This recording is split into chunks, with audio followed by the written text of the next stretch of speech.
She's just always been very tough. Yeah, mentally tough, physically tough. For 8 days, Gia Fuda lost between Stevens Pass and Skycomish, but her strength and courage steadfast every step of the way. She was a little afraid, but, you know, she's very religious, and she just prayed, and she knew she'd make it out, she said. This image of Gia and her parents captured today as she's recovering at a local hospital.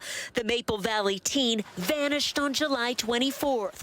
These surveillance images captured at a coffee shop near Index right before she went missing along Highway 2. She said she ran out of gas, just pulled over real quick, locked the door, got her stuff.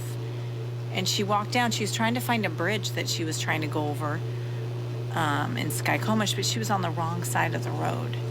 And she thought she could hike up and find the bridge. And, yeah, that didn't work out. The search and rescue teams combed the Cascade foothills for Gia. She was lost in steep wooded terrain where she wandered around for miles for 8 days. She only thought she was up there for 3 days. She didn't realize. You get delirious how after a while. long, You don't have any food in the water situation up there. And for more than a week, the teen ate berries and drank water from a nearby creek. Rescuers found her Saturday near that creek in a wooded ravine about a mile away from where her car was found. Gia's prayers now answered. like everyone knows, I mean, the outcome could have went either way. And for it to go this way with being out there for that long in those elements is just, it's a miracle. Yeah, that's right, Steve. This whole incident happened in the early morning hours, but despite that, it feels just like a normal day here at Alki Beach. People walking around and enjoying the beautiful weather outside. But despite this, a man who we spoke with says he's seen a lot more of that activity like the shooting that happened this morning, but what he hasn't seen is more police officers.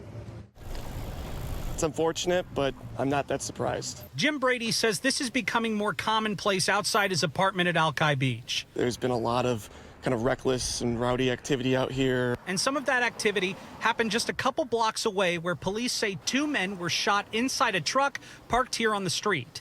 One was hit in the chest while another was hit in the arm, while the shooter drove away. Unfortunately, I would not have even noticed gunshots last night because that's just kind of the same kind of sound I hear every night. With the sun up, the beach and sidewalk look like a normal summer day. Brady says that changes at night. I'd be careful coming here too late at night because there just really seems to be no regard for the rules here anymore. And Brady says to him, that's because he's noticing fewer police cars here in the evening. There used to always be a police presence out here. There used to always be a mobile police precinct parked right there, it seemed like, on summer nights, and I have not seen them out here at all this summer. According to Seattle police, staffing hasn't changed in the Southwest precinct, but there aren't any summer emphasis patrols here because they aren't allowed overtime and concerns over COVID-19. But to Brady, it's having a negative effect. What bugs me is living right here is all that parking is reserved for emergency vehicles. And in years past, the police were there. And I think it kept things in check, but it just sits empty. Aside from the shooting, Brady says fireworks go off every night, as does street racing and other loud activity. Brady hopes that changes soon. You should probably have a bit of a police presence here. Yeah, it's definitely one element against the fight against COVID-19, Michelle, but as you mentioned, it is crucial to test as many people as possible. That's exactly what's happening here in Pierce County. And behind me, you can see just remnants of the testing site that was happening here at Bonnie Lake High School. Just a few people packing up one of those RV units. And there was another one here, but that has since left. It wrapped up at about 3:30 this afternoon. But again, this is one of those sites to test for COVID-19. It's just another sign that this virus isn't going away anytime soon.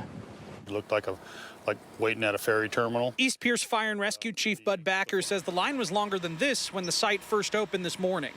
Well over 100 people have been in their cars coming to this high school to get swabbed at this mobile testing site. It's a tickle, and it's over pretty quick. Chief Backer says this site is able to test anyone, regardless of whether they have symptoms that could be connected to the virus. We know, over half the people who have COVID-19 are asymptomatic, don't even know they have it, and yet they're out there spreading the virus. And in Pierce County, that's important when cases continue to rise. We have seen an uptick in the last few weeks of that. It got really quiet for a while. According to signs at the site, results could be expected within a week's time. Backer says it's usually faster than that. The normal turnaround time for positive results is a day, that they'll get a hold of people quickly. Doctors say the more we test, the better idea we have when it comes to the virus's hold in Washington. Right now, COVID-19 is prevalent enough that parks are starting to close back down because too many people aren't following guidelines.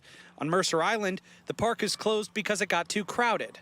And the Parks Department has said crowded parks lead to closed parks. I know they've got nowhere else to go, but they get in there and they're literally shoulder to shoulder. Which is why health officials hope people get tested at one of these sites to ensure they aren't spreading the disease if they're infected.